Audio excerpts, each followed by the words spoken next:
রাস্তা প্যাকেট করা মানে এটা এই উত্তম তুই যে কে গাড়ি ইয়ারা শুরু বেরা যাইব না ইয়ে দিয়া এই গাড়ি দিয়া কান্দো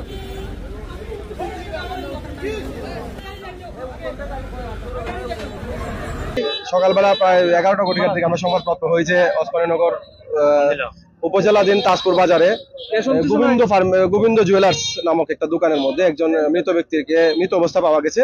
উক্ত সংবাদ প্রাপ্ত হইয়া আমাদের কিলো ডিউটিতে নিয়োজিত এসআই মিটন মহাজন সে আসে। পরবর্তীতে আমি আমাদের সেকেন্ড অফিসার আছেন বিষ্ণু স্যার এবং আমাদের অতিরিক্ত police super Osmaninagar circle Ashrafuzzaman sir উনি ঘটনাস্থলে এসে পরিদর্শন করে যান। আশপাশের লোকজনের সাথে কথা বলি। তারপরে তার মৃত যে ব্যক্তি ওনার নাম হচ্ছে উজ্জ্বল বণিক, বাবার নাম কানু বণিক, ওনার বাড়ি হচ্ছে হবিগঞ্জ জেলার বানিয়াচং থানাধীন মারকুলি বাজার এলাকায় আর কি। ওই দোকানে উনি প্রায় 2 বছর যাবৎ স্বর্ণের কারিগরের কাজ করতেছেন এবং ওই কক্ষের ভিতরেই মানে উনি ঘুমাইতেন নাকি, খাওয়া দাওয়া করে ওইখানে একটা বিছানা আছে, ওইখানে তিনি ঘুমাইতেন। তো প্রতিদিনের মতো উনি যে আশেপাশের লোকজনদের কাছ থেকে যারা শুনলাম আর কি, প্রতিদিনের মতো উনি গতকালকে রাতের বেলা খাওয়া দাওয়া করে ওনার এখানে তালা লাগিয়ে ভিতর থেকে তালা লাগিয়ে ঘুমিয়ে পড়েন। পরবর্তীতে আজকে সকালবেলা ওনার যে দোকানের যে মালিক সন্তোষ সন্ন্যাসী উনি আসেন। আসার পরে দেখতে পান যে দোকান ভিতর থেকে তালাবদ্ধ, দেখে কোনো সারা শব্দ পান নাই।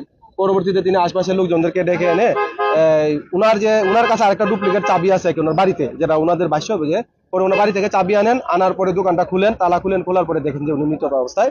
পরবর্তীতে আমাদেরকে সংবাদ দেন, আমরা সংবাদপত্র হয়ে আসি, তার পরিবারের লোকজনের খবর দিয়ে তাদের সামনে লাশের যে আমাদের মিটন মহাজন লাশের সুরতাল প্রস্তুত করে এবং লাশ এখন আমরা ময়নাতদন্তের জন্য ওসমানী মেডিকেল বরাবর